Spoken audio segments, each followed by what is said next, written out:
Assalamualaikum warahmatullahi wabarakatuh. Baik, kita sekarang akan membahas mengenai konseling gestal. Pertama-tama kita harus mengenal terlebih dahulu siapa tokoh dari konseling gestal itu sendiri. Konseling gestal di sini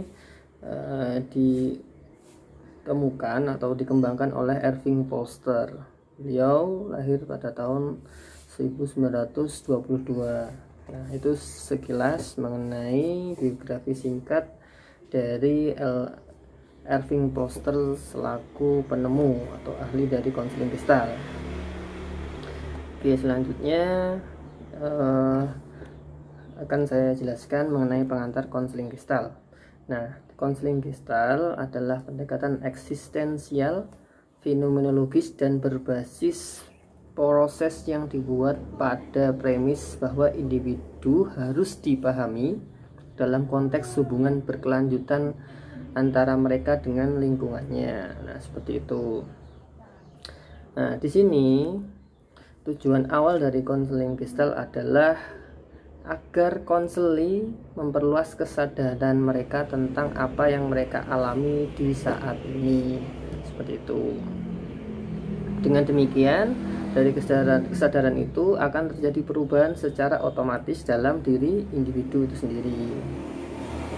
Tentu di sini tadi jelaskan bagaimana apa sih fenomenologis, karena berfokus pada persepsi konseli tentang realitas dan eksistensial, karena didasarkan pada gagasan bahwa orang selalu dalam proses menjadi, membentuk kembali, dan menemukan kembali diri mereka sendiri. Nah, itu pengantar mengenai konseling gestal. Oke, saya lanjutkan. Nah, tadi sudah dijelaskan sekilas pandangan sifat manusia. Pandangan gestal itu berakar pada filsafat eksistensial, fenomenologi, dan teori lapangan atau field theory. Nah, asumsi dasarnya yaitu pada konseling gestal bahwa individu memiliki kapasitas untuk mengatur dirinya sendiri ketika mereka menyadari apa yang terjadi dalam dan di sekitar mereka, seperti itu.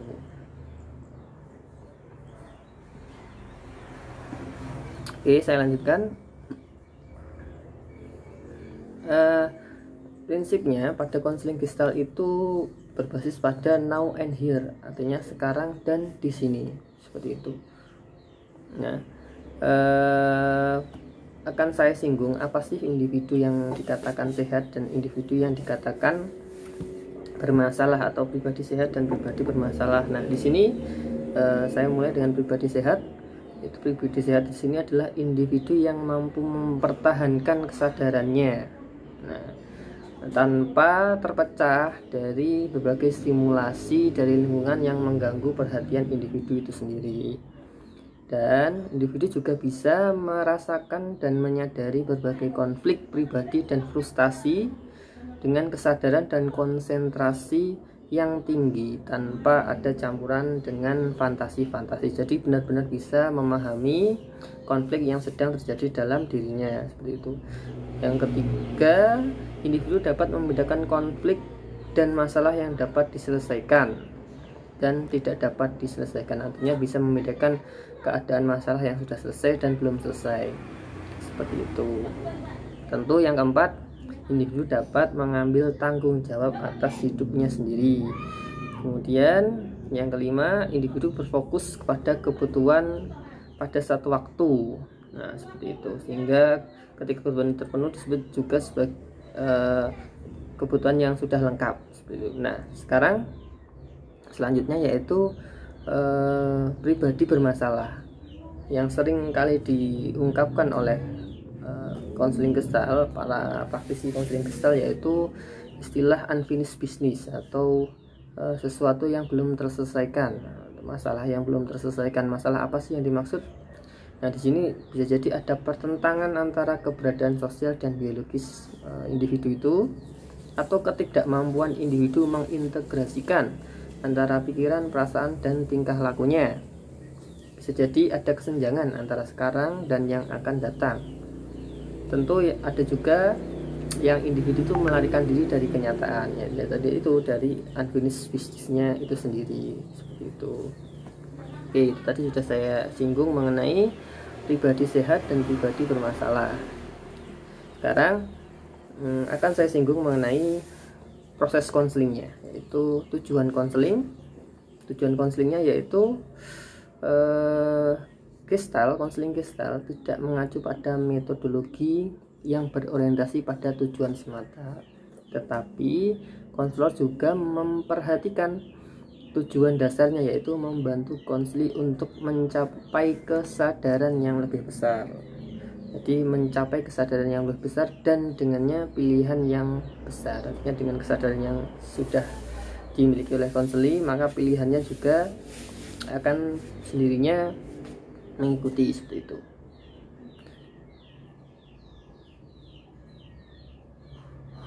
Nah, sekilas saya akan bahas mengenai fungsi dan peran konselor. Fungsi dan peran konselor di sini adalah mengundang konseli atau mengajak konseli ke dalam kemitraan yang aktif, di mana nanti mereka akan belajar tentang diri mereka sendiri dengan mengadopsi sikap eksperimental terhadap kehidupan, di mana mereka mencoba perilaku baru dan memperhatikan apa yang terjadi. Jadi seperti itu. Jadi mengundang konseli secara aktif melalui kemitraan aktif untuk mempelajari tentang diri mereka dan mengadopsi sikap eksperimental yang positif seperti itu dari perilaku baru yang dicoba tadi. Selanjutnya untuk pengalaman yang didapat oleh konseli, yaitu di sini konseli nanti akan melakukan sebuah dialog ya, yang di situ nanti ada keterlibatan antara orang-orang yang masing-masing membawa pengalaman unik dari setiap pertemuan yang dialami oleh konseli itu sendiri. Jadi pada momen permasalahan apa, pasti akan ada seseorang atau individu yang memiliki pengalaman unik atau memberikan kontribusi, entah itu kontribusi positif atau negatif terhadap permasalahan yang dialami oleh konseli seperti itu. Oke, yang selanjutnya bagaimana hubungan antara konselor dan konseli? Di sini hubungannya adalah konselor bertanggung jawab atas kualitas kehadiran mereka. Artinya mereka di sini antara konselor dan konselinya seperti itu. Kemudian tetap terbuka kepada konseli. Artinya setiap permasalahannya tetap diterima atau yang disampaikan oleh konseli tetap diterima. Nah, itu tadi sekilas mengenai pemaparan materi konseling Gestalt. Teman-teman bisa belajar lebih banyak dari dari jurnal-jurnal terbaru yang mereview atau melakukan riset terhadap konseling Gestalt sendiri. Oke, saya lanjutkan. Pada materi konseling Gestalt kita juga akan mempelajari mengenai 3 teknik yang berhubungan untuk membantu menyembuhkan konseli, yaitu yang pertama ada yang pertama ada teknik empty chair atau kursi kosong. Kemudian yang kedua ada body movement. Kemudian yang ketiga ada role rehearsal seperti itu. Nah, apa sih? Kita akan mengulasnya satu persatu. Jadi kita akan ulas sekaligus dalam materi ini sekilas seperti itu. Oke, yang pertama teknik empty chair atau yang dikatakan sebagai teknik kursi kosong. Nah,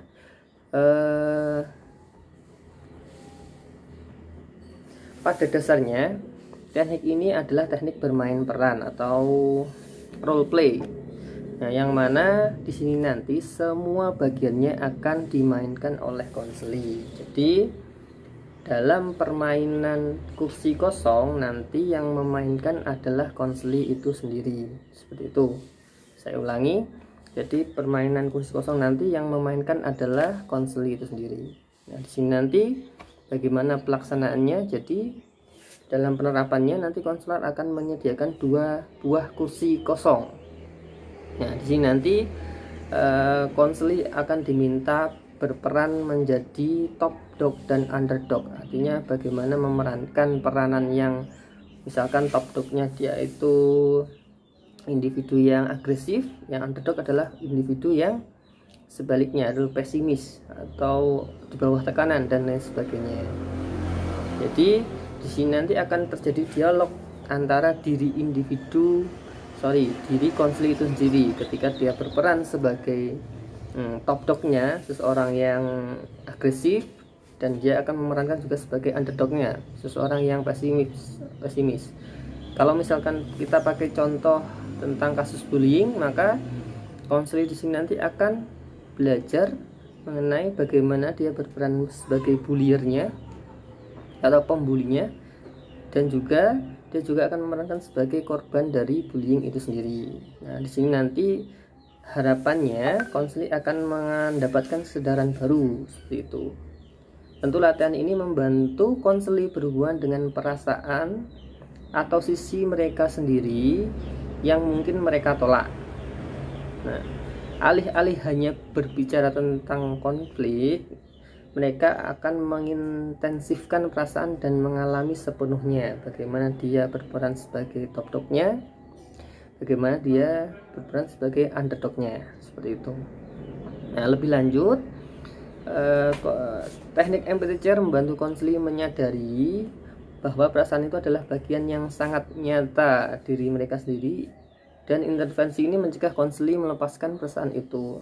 Jadi menyadarkan unfinished business dari konseli itu sendiri. Misalkan dia adalah korban bullying, ternyata selama ini apa yang terjadi dan perilakunya itu disebabkan oleh unfinished business yang jadi korban bullying tadi. Nah, salah satu tekniknya bisa kita gunakan yang namanya teknik empathy chair, yang mana tadi memerankan dua hal sekaligus, yaitu top dog dan underdog, yang agresif dan yang pesimis atau yang jadi korbannya. Gitu.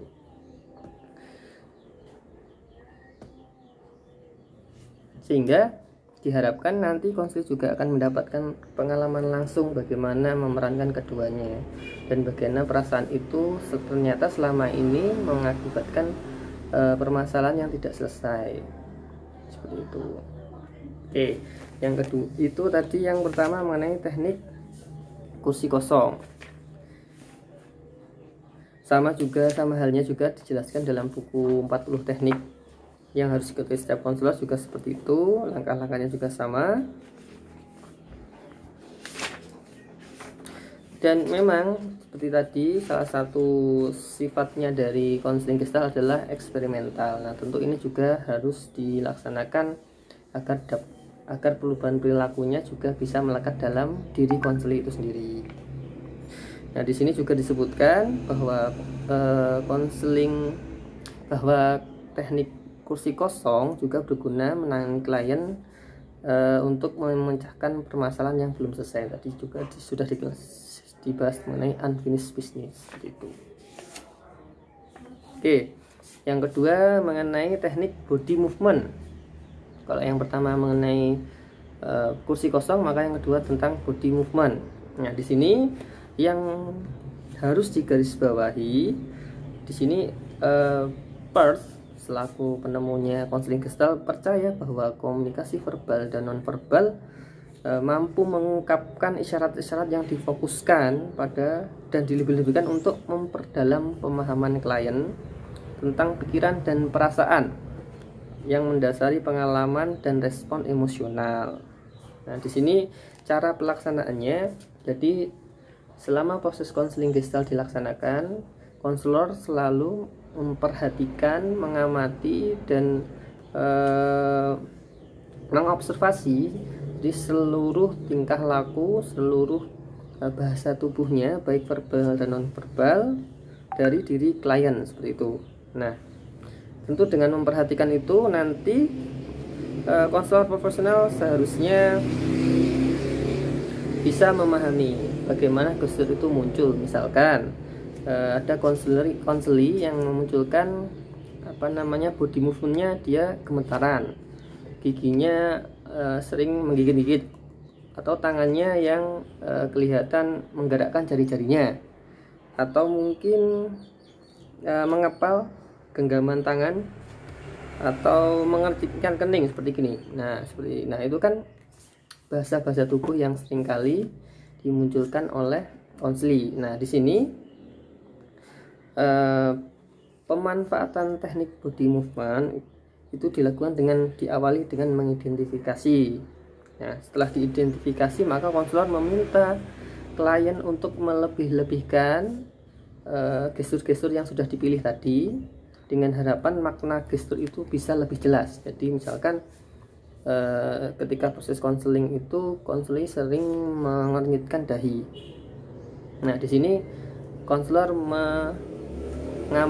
setelah mengamati dan memerintahkan, sebenarnya makna yang lebih jelas dari mengernyitkan dahi itu apa, atau mengepalkan tangan itu apa, atau body-body lain yang diamati. Nah, itu harapannya dengan demikian klien bisa melebih-lebihkan gerakan, dan mungkin juga bisa ditambahkan dengan suara. Itu variasi-variasi dari body movement seperti itu, karena memang verbal dan non verbal. Di sini nanti pasti akan ada pengulangan dari konselor. Maksudnya apa? Tolong jelaskan. Mengepal itu apa? Apakah genggaman masa depan? Apakah kamu ingin menyelesaikan masalah? Apakah kamu ingin, dan lain sebagainya. Itu harus jelas makna-makna itu. Tentu itu dari body movementnya itu sendiri tadi.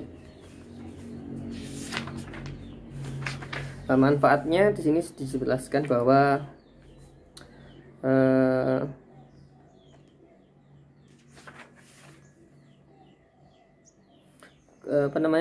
body movement membantu untuk beragam gangguan emosional yang terjadi pada diri konseli, seperti depresi, fobia, gangguan kepribadian, gangguan psikosomatis karena gemetar tadi, dan jenis-jenis lain permasalahan yang terkait dengan diri dari individu itu sendiri. Maka memang body movement ini mampu mempertegas dan memperjelas kondisi masalah yang sedang dialami oleh konseli. Oke, yang ketiga yaitu teknik role reversal atau latihan membalik. Nah, di sini ini juga sama. Jadi ini pengembangannya dari psikodrama, sama halnya dengan teknik kursi kosong seperti itu. Nah, di sini role reversal biasanya digunakan ketika konselor percaya bahwa perilaku kalian adalah kebalikan dari perasaan tertentu yang mendasarinya. Jadi sebenarnya yang dia munculkan adalah perasaan-perasaan yang kebalikan, tapi yang tampak adalah perasaan yang bermasalah seperti itu. Oke, bagaimana pengimplementasiannya? Ya, kita simak ya. Di sini konselor profesional dapat menggunakan role reversal dengan klien yang sedang mengalami konflik seperti itu. Tentu memang klien itu pasti mengalami konflik karena memang sedang bermasalah, atau konselinya. Nah, di sini konselor mengambil peran aktif. Nah, di sini dalam sesi konseling yang dilakukan, konselor membantu memeriksa paradoksial yang muncul dari pandangan, sikap, atau keyakinan dari diri konseli. Jadi misalkan di awal dia mengatakan sayang, ternyata bentuk yang dilakukan atau perilaku yang muncul adalah perilaku-perilaku yang menyakiti dari lawan jenisnya. Itu kan berarti paradoks atau lawanan seperti itu. Nah, di sini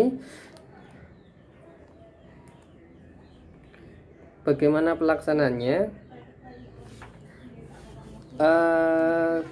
Konseli itu malah diminta untuk memerankan peranan yang berkebalikan dari keadaannya saat ini. Kalau memang dia keadaannya saat ini adalah, contohnya tadi adalah memang menyakiti, maka yang ditunjukkan adalah perilaku-perilaku yang sayang, yang itu memang sebenarnya yang dia rasakan kepada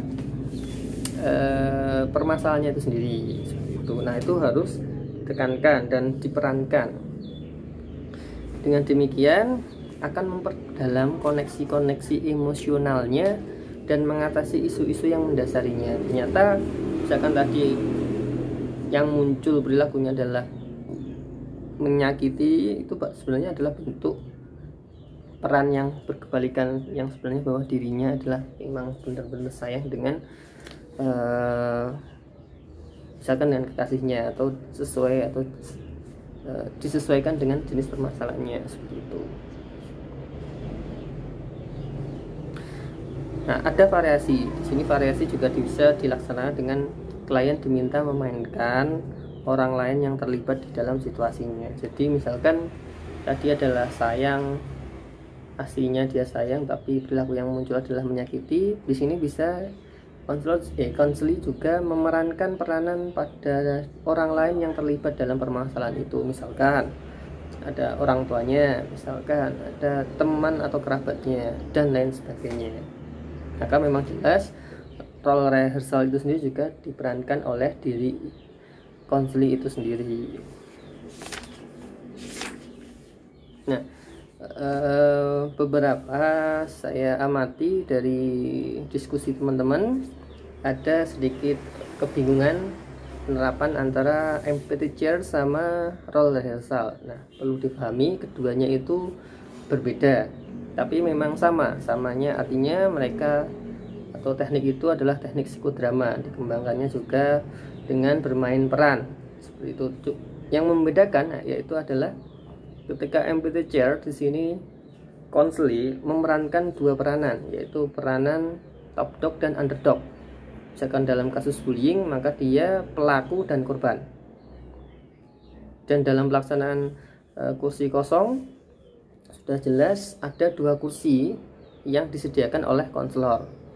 Jadi kursi pertama untuk memerankan top dognya, kursi kedua untuk memerankan underdognya.